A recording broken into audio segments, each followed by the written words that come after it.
Hi, everybody. It is no time to sleep. Okay, so we are at 1,834, 800, 1,834 days since Richard was forced from his barracks room and his life was taken from him in the line of duty on Fort Bliss. That's been confirmed by the Department of Defense. It is August 10th, 2025. And everything it's just breaking there is so much news, and I know I say that every day because it's true. So I've been busy going through it all, our team, to give you insight. So let's see if I'm on. Okay. And I am going to back up just a little bit because I need to read some of these notes because it comes in so quick right now. And I want to speak to the intelligence community. This is a national security threat. This is an FTO infiltration of of El Paso, of Fort Bliss, and into our country.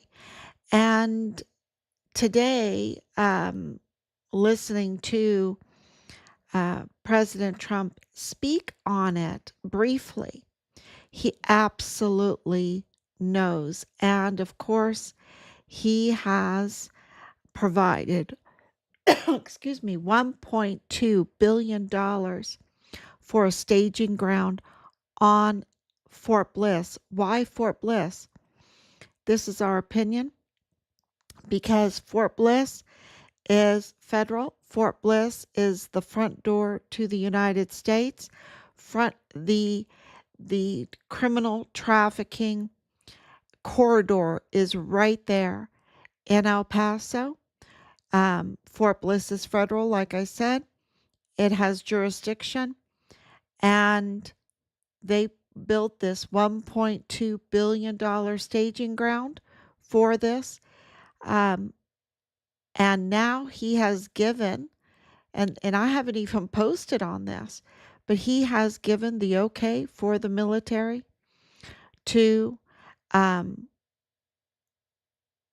retaliate, I guess, or deal with, I want the right words, the FTO cartels, the cartels that have taken over this corridor, this trading corridor, and they have done the most horrible things, so much damage to our country, and of course, a national security threat, a threat to the great state of Texas, and he is absolutely laying down very quickly from day one. You know, he's only been in office for about 7 months. He has laid down this operation very quickly, very, very quickly. It's amazing. And like day one, the designation of the cartels to FTOs. Then on January 24th, we received the designation for in the line of duty for our son.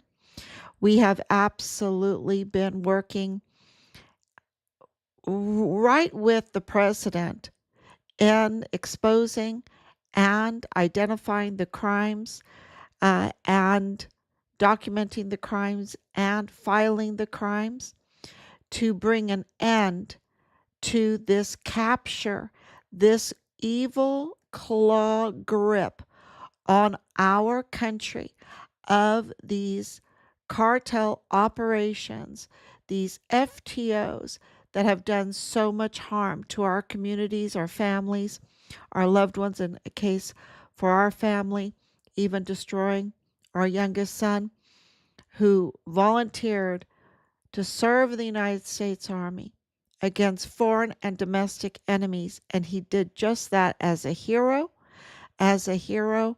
and reported the cartel criminal trafficking along the El Paso border going into our military installation, Fort Bliss, and he lost his life because of that in the line of duty.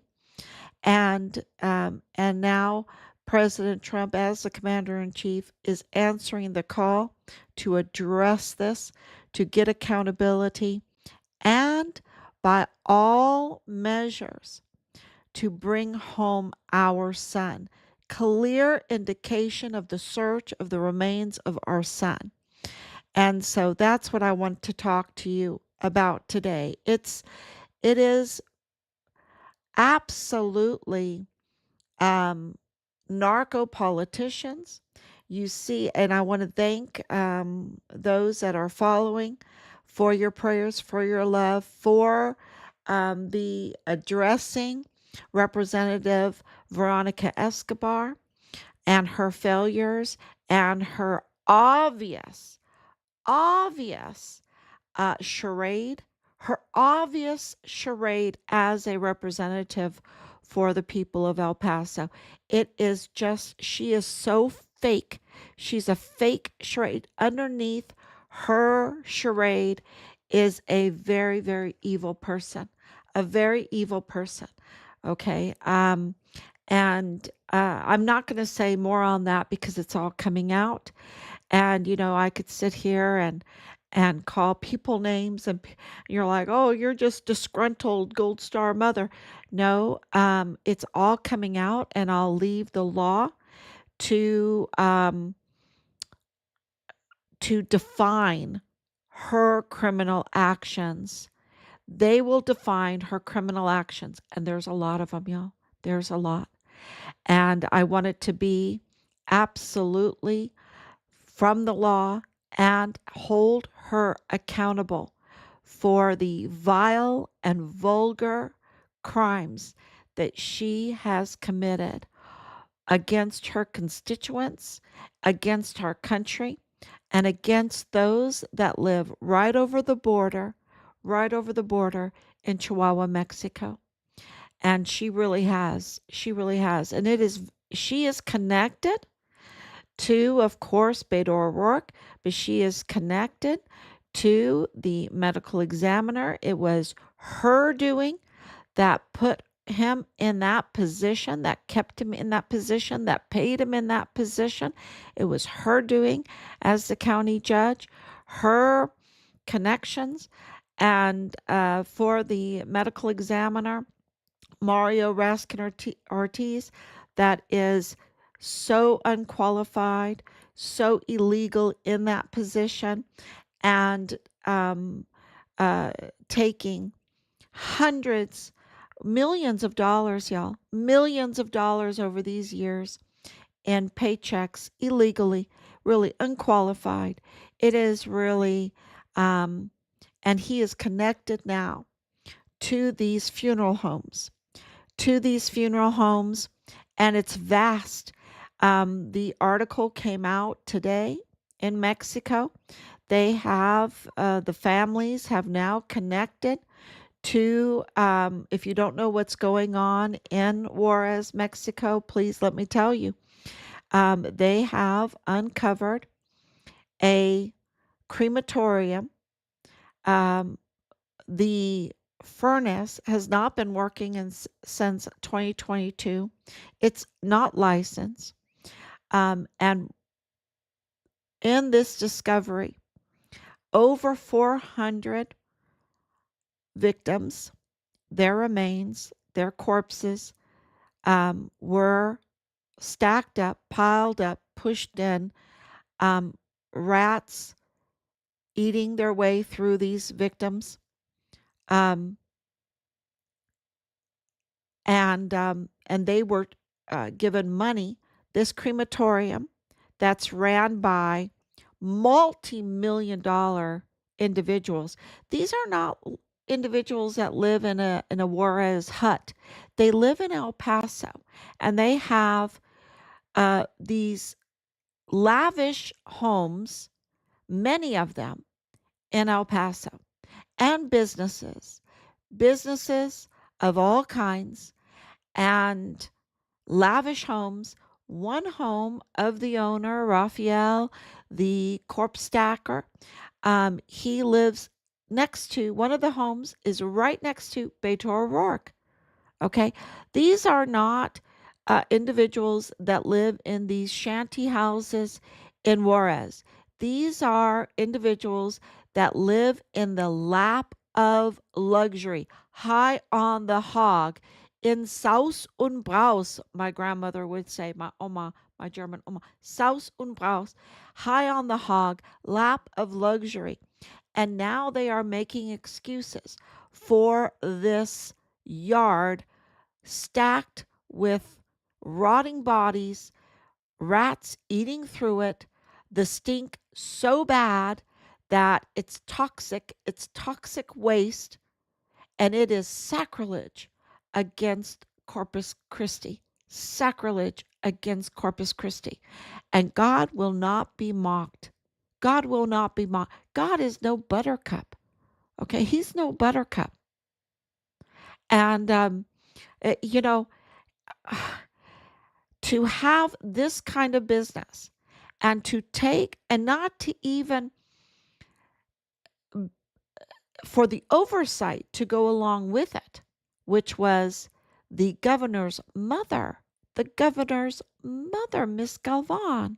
Mrs. Galvan was the oversight of the agencies that let this go on, that let the greed be so evil, so dark, so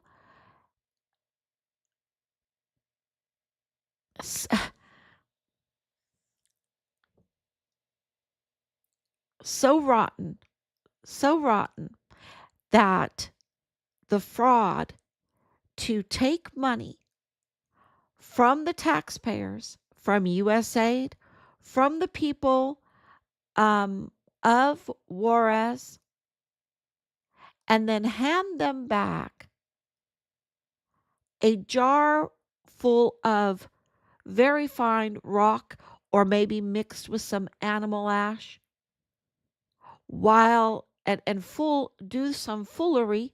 I mean, these are the spawn of Satan, these people, to do this kind of foolery to these families.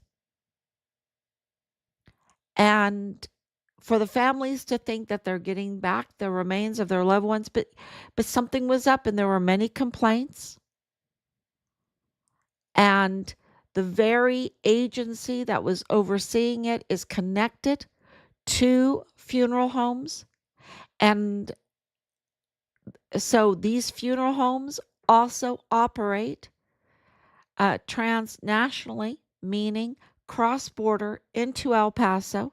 And I'm talking about in El Paso, you understand Sunset, you understand Angel, you understand Purchase. Purchase is a big one. Purchase is a real big one, whose lawyer is Bill Hicks.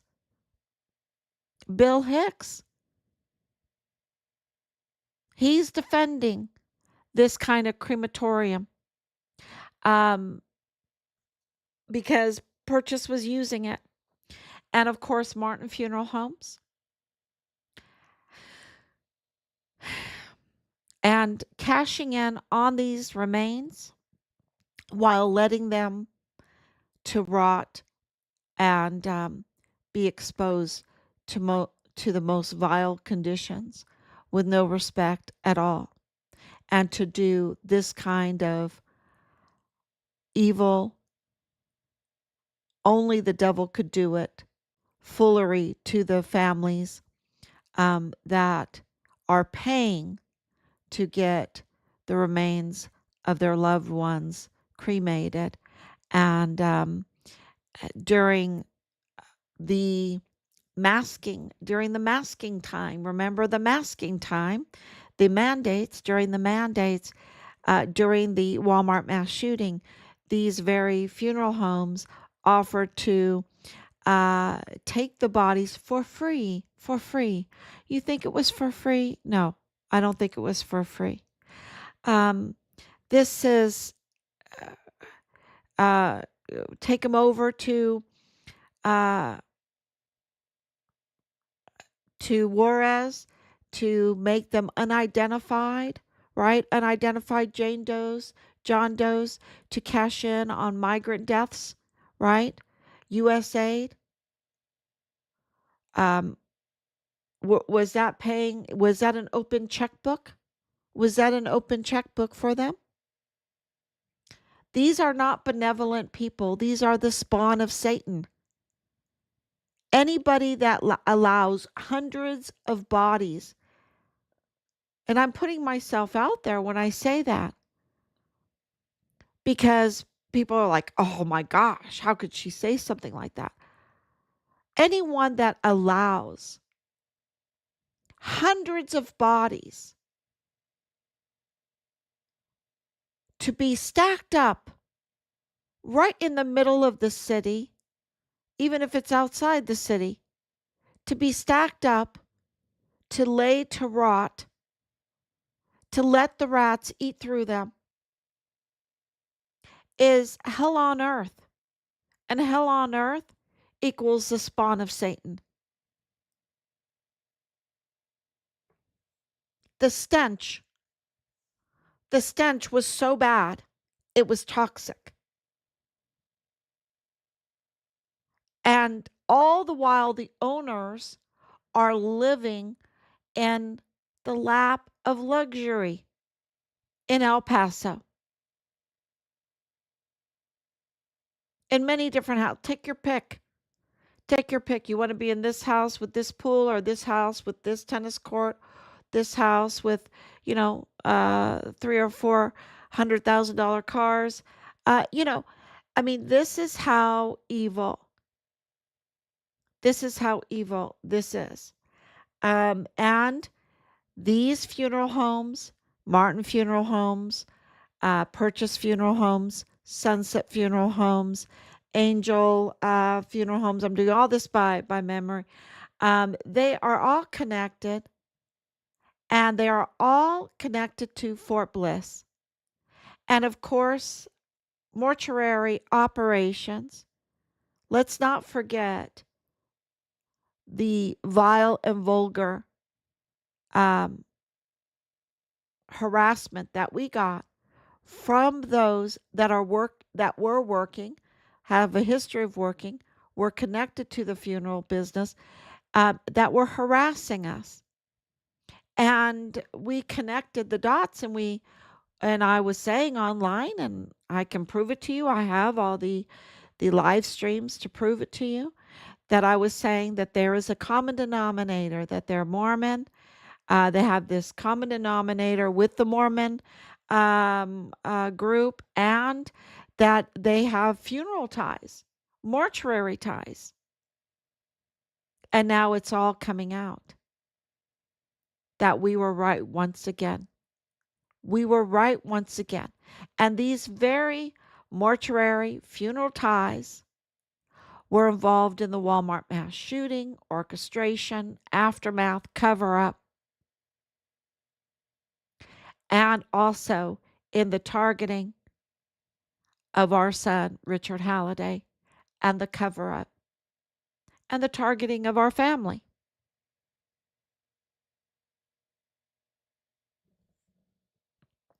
The very group, it's the very same group. And they are connected to Beto O'Rourke. They are connected to Obama.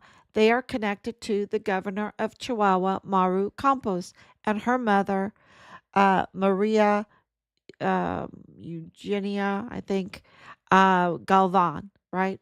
And she has another name.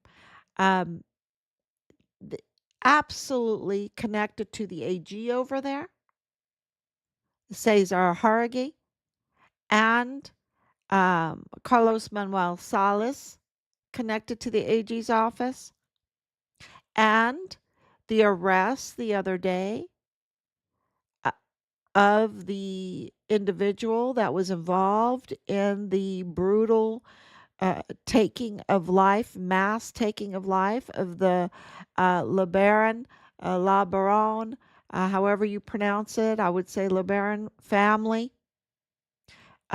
Three women, six children, more men. were killed brutally. That person absolutely connected to the security service of the Governor Maru Campos's administration. They're implicated in that. That means that the very security, that the very police, the very, yeah, those that are in charge of your security are actually the hitmen. And people need to know that the LeBarons, those that were killed, including the three women, and this was in November of 2019, uh, the three women and the six children, they were American citizens. They were U.S. citizens.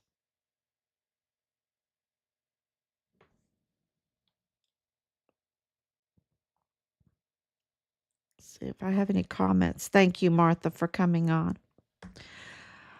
Um, we also have um, the report. Let me see. I'm going down the line of. There's so many breaking news, and right now I'm not really at liberty to tell you everything.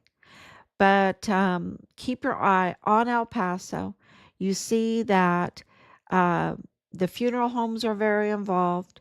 Fort Bliss was complicit with the mortuary operator, the major that was in charge of mortuary operations, and that was Solomone Nusa. Solomone Nusa is the brother of Tavita Nusa, the disgraced CID agent that had his badge terminated in 2021. That's very important because you see that this these all work in conjunction, tied together in family networks, and I will say the same common denominator still applies today: the Mormon uh, connection and the funeral mortuary connection. Of course, they create a lot of businesses.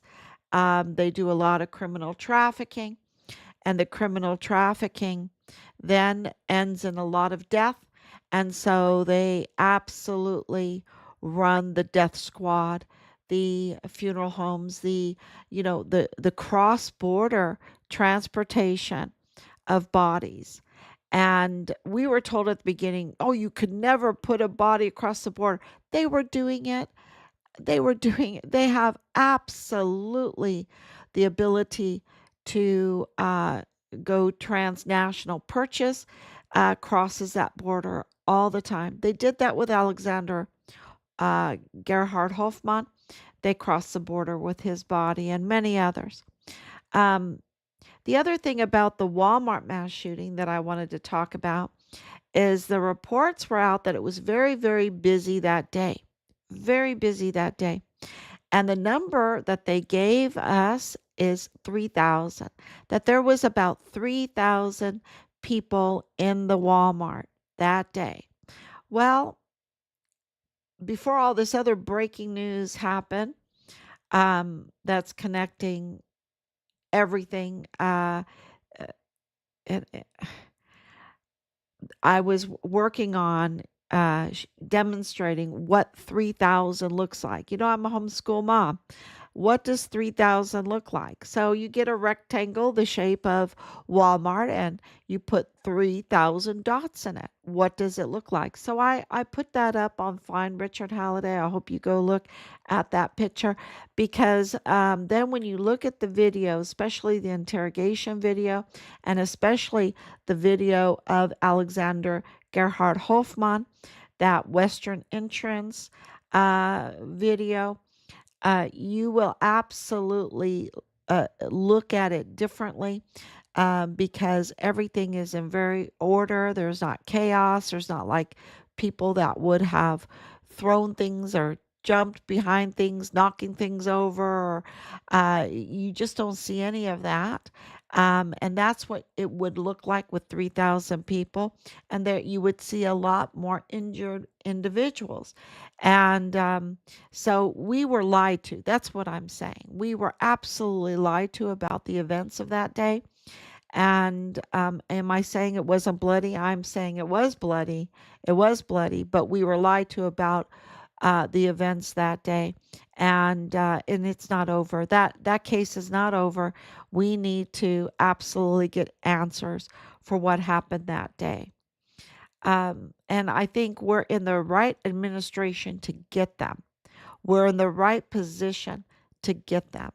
And more, as more and more information comes out, um, we see clearer and clearer what happened that day.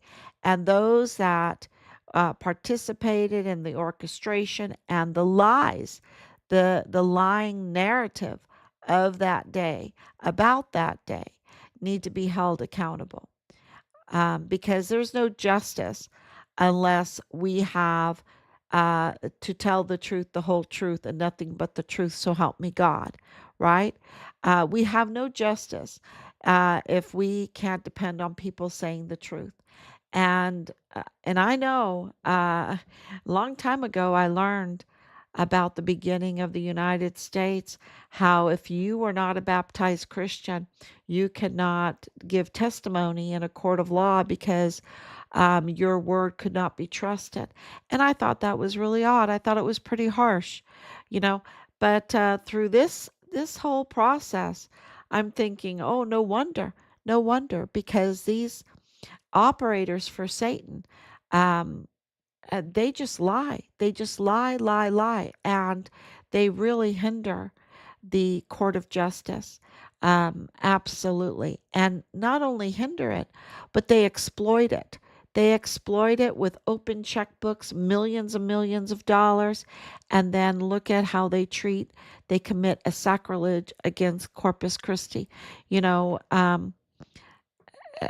people don't really want to focus on that sin, that violation that has occurred, but they have no respect for the human body, no respect at all, and it really is a huge crime, uh, to our Maker, because it really is a crime against God, to mistreat the human body. So uh, this is personal to us because we want our son's remains back, and we all indication is that they disrespected Richard's remains, and he went cross border into Juarez, and now we know why. Now we know why and how he ended up, and his remains ended up in Juarez. So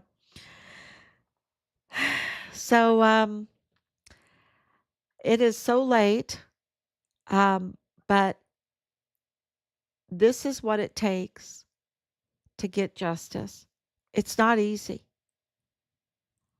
And so we want to say thank you so much for all the people that have supported us, all the prayers, all the love, all the shares, who have stayed with us for so long, because you've made it possible. You've made it much easier for us, um, to get through the psychological challenges of this. Thank God for our faith that gives us strength to get through this, to learn, to be humble, to learn and face the truth, because sometimes you don't want to face the truth. When you look at the pictures of the Plenitude crematorium, the rotting bodies, and know that our son could be one of them, right?